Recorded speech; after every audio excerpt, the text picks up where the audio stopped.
Welcome to 20 Minute Topic. I'm Marcus Stead, and I'm joined as ever by veteran campaigner and blogger Greg Lance-Watkins. We're going to do something slightly different this week. On Wednesday, one of Britain's very best journalists, Christopher Booker, died at the age of 81.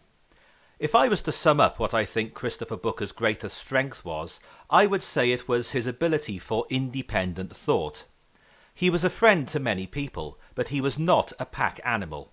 He hated groupthink and the herd mentality of the mainstream media. Greg first met Christopher more than 50 years ago, and they became good friends. We can't possibly do justice to Christopher's extraordinary body of work in 20 minutes, but we hope to give you a flavour of what he was like, and why his work was so important. So Greg, you'd known Christopher Booker since the 1960s. Where and how did you originally meet? I bumped into him in a pub in Chelsea, and at the same time met David Frost, Millicent Martin, Bernard Levin, Peter Cook, and Willie Rushton.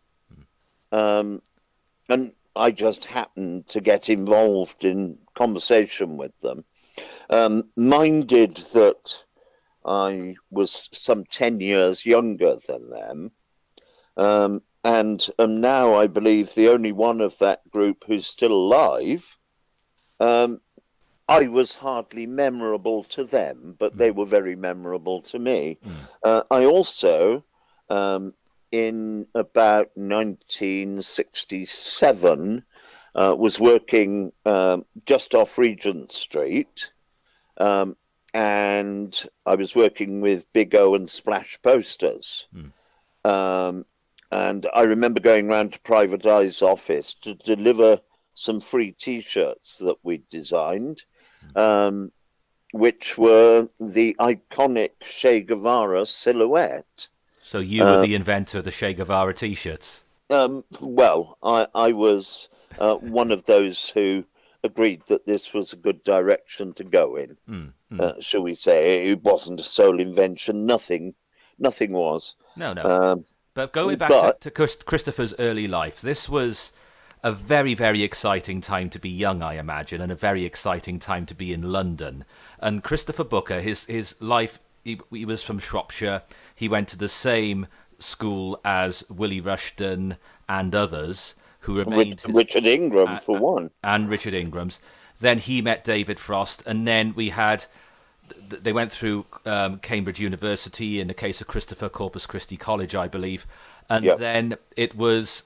They got involved with the BBC, and then TW3. That was the week that was. I've seen footage of it. Okay, it was of its time, but that revolutionised satire in this country, and Christopher was at the heart of it.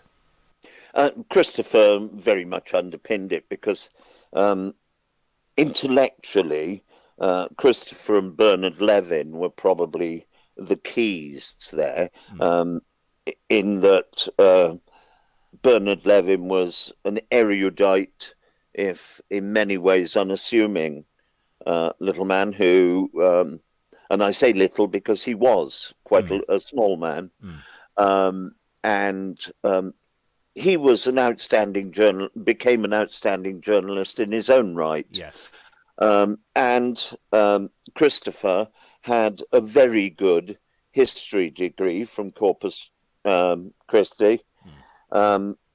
And they started out this satirical movement where when Christopher, as the launching editor of Private Eye in 1961, laid down the foundations of how the Eye would function forevermore. They're still taking no prisoners as an organization.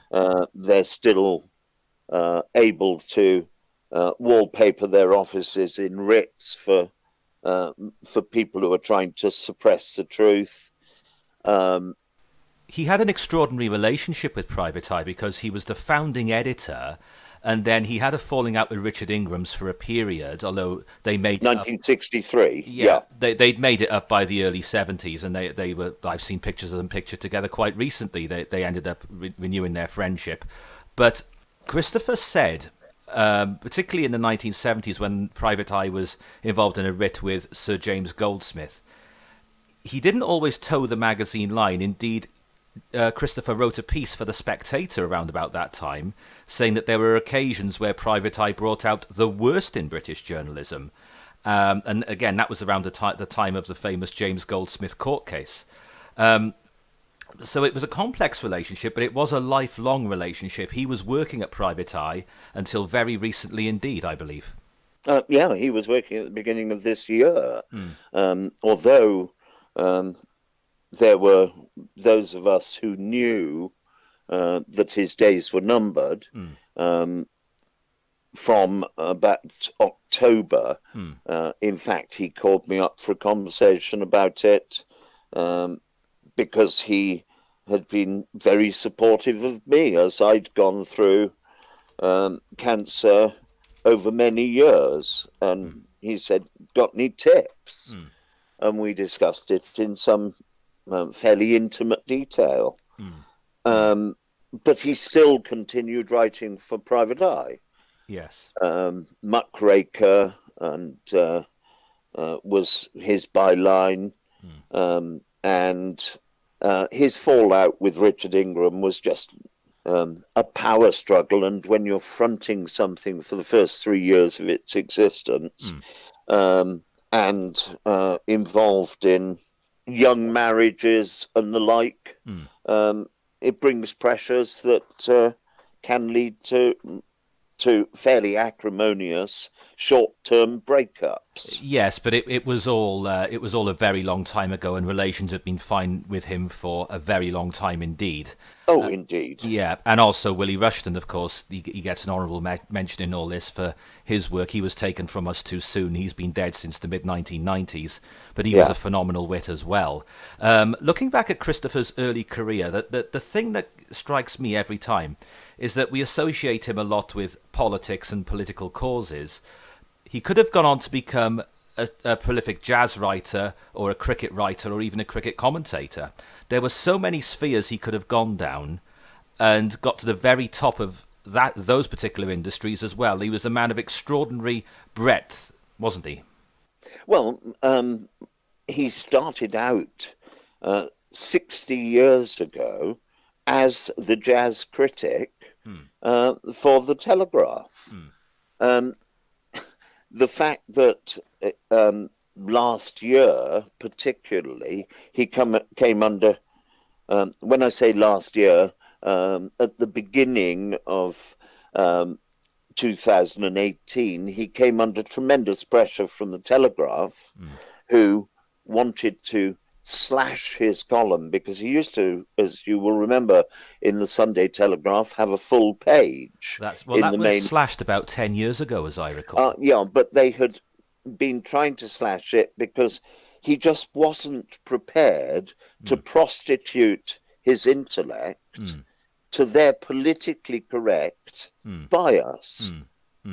And he came under a fair amount of attack from them, from ever more useless editors who lost sight of where the Telegraph is going. It's now a comic for selling travel and books.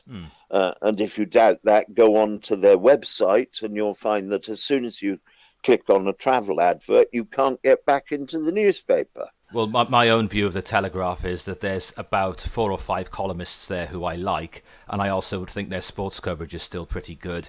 But I do know what you mean about it not being the paper it was some years ago. But the Christopher Booker I remember, I'm 35, so although I have an appreciation of the satire boom and all that went on in the 70s, beyond that, beyond the 60s into the 70s, I associate Christopher Booker primarily with his Euroscepticism, or to use a phrase you might prefer to use, Euro-realism, in that week in, week out in the Telegraph, well before the 2016 referendum, going right the way through the 1990s into the 2000s. I got the impression that Christopher had a very deep understanding of how the mechanics of the EU worked, better than just about anyone else in this country. He had an exceeding in-depth knowledge, but Christopher would have been the first to point out that much of that knowledge wasn't his. It was the research done by his partner in crime as a journalist, Richard North. Yes. And he and Richard had had an association going back into the 90s. And Christopher would normally phone Richard at about 11 o'clock at night, and they would be on the phone discussing the politics of the day and what was happening in Europe. And bear in mind, Richard had worked at senior levels in the European Union for a time. And part of his job had been pouring the drunken Nigel Farage into the back of taxis to get him out of harm's way. That's right, I'm for aware of that. publicity reasons. Yeah. And covering for him. So he had learnt the ins and outs of the European Union firsthand and just how corrupt it was. And he did the research whilst Christopher, with his particular arts bent, wielded the pen.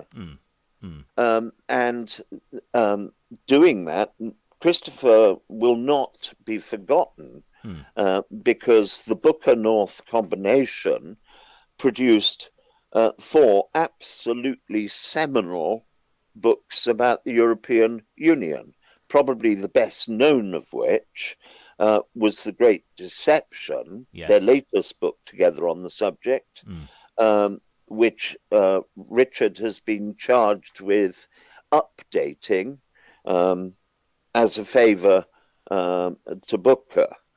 And that will be done more or less as rapidly as Richard can do it. When the referendum happened and the Leave result was announced and Theresa May was charged with the process of taking Britain out of the European Union, I said at the time that what she needs to do is create a sort of Brexit cabinet of people whose expertise are understood. And I called for her to do this on a cross-party basis. I said she'd be well advised to bring in somebody like Gisela Stewart from the Labour side, who campaigned well for the Leave campaign. But I also said that Theresa May would do very well to bring Christopher Booker and Richard North into her inner circle of advisors on Brexit because they understood it so well. And it is sad that we've lost Christopher at such an important time in the Brexit process.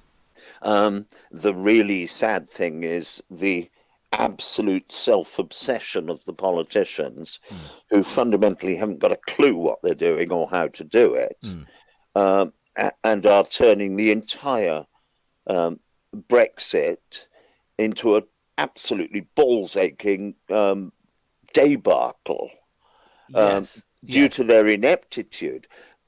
Christopher Booker and Richard North tried to brief politicians, but the politicians were too stupid to understand the briefing. Yes.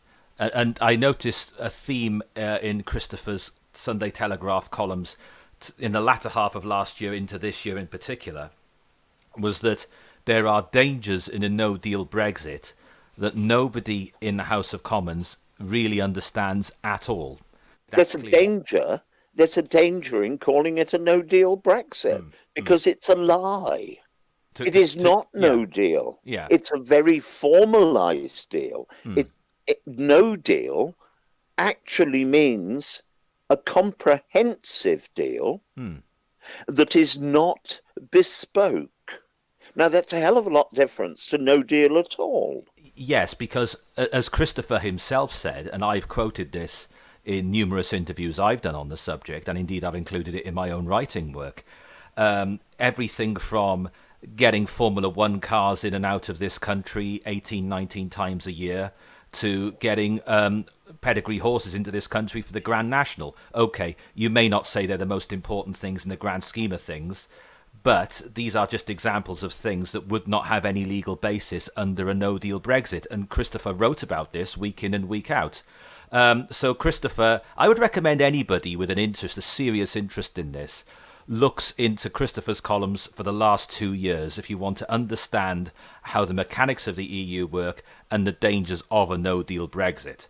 I'm not predicting the apocalypse or anything like that, but there are significant risks involved, and Christopher understood them better than just about anybody. But going beyond that, Christopher's campaigning journalism, he challenged the orthodoxy of the toxicity of asbestos.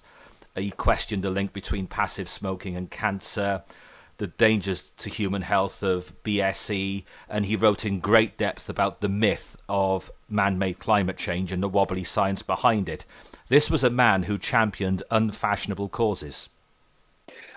Indeed he was. Also, the huge amount of good that Christopher was able to bring to the press, through the press, to the public attention of the staggering corruption of the family's courts. Well, that's right, and I know what you're talking about because there were examples of children who were taken away from their parents based on spurious allegations that were ultimately proven to have no truth in them whatsoever, but by which time the child had been forcibly adopted. And Christopher took on a number of cases where this had happened. It happens far more often when we're being led to believe. So, yes. Well, it's part of our in-camera secret courts and show trials. Yes, that's right. Which are easily, in that instance, as bad as the show trials of a Soviet or dictator regime. Again, there's a huge amount of archive footage you can look up of Christopher Booker. If anyone wants pointing in that direction, I would suggest the case of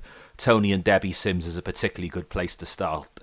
Google Christopher Booker, Tony Sims, Debbie Sims, and you'll get an understanding of that case, but there's many, many more that Christopher covered.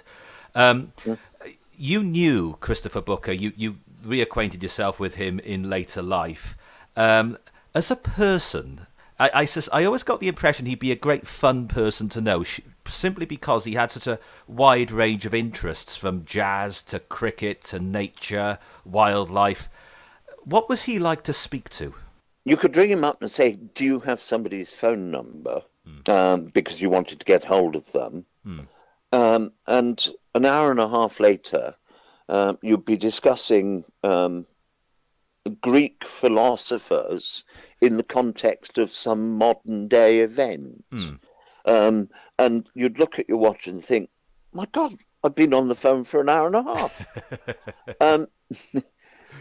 It was free-flowing. He had knowledge in so many different areas. The conversations were always interesting. I was able to learn a great deal from him.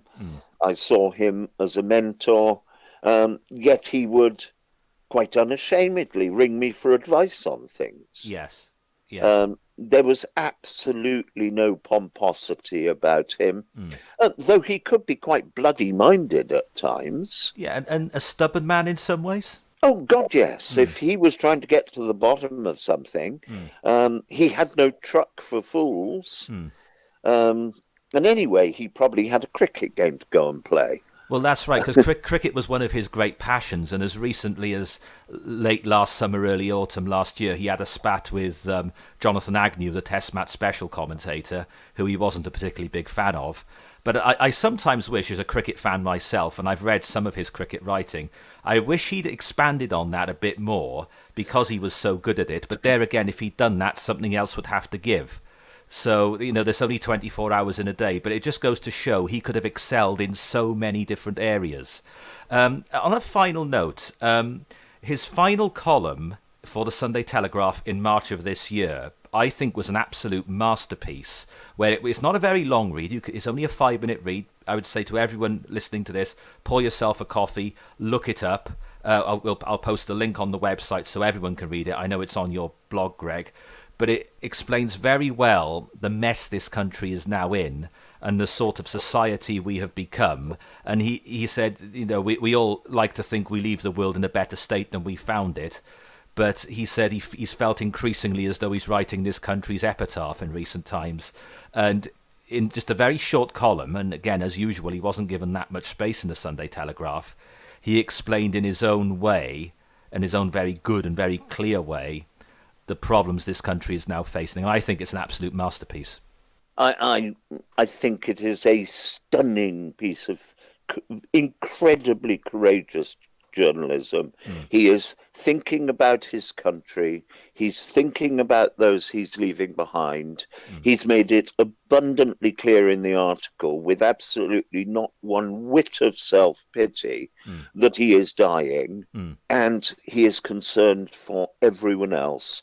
I cannot think of a better piece, more readable, of journalism in the whole of my life.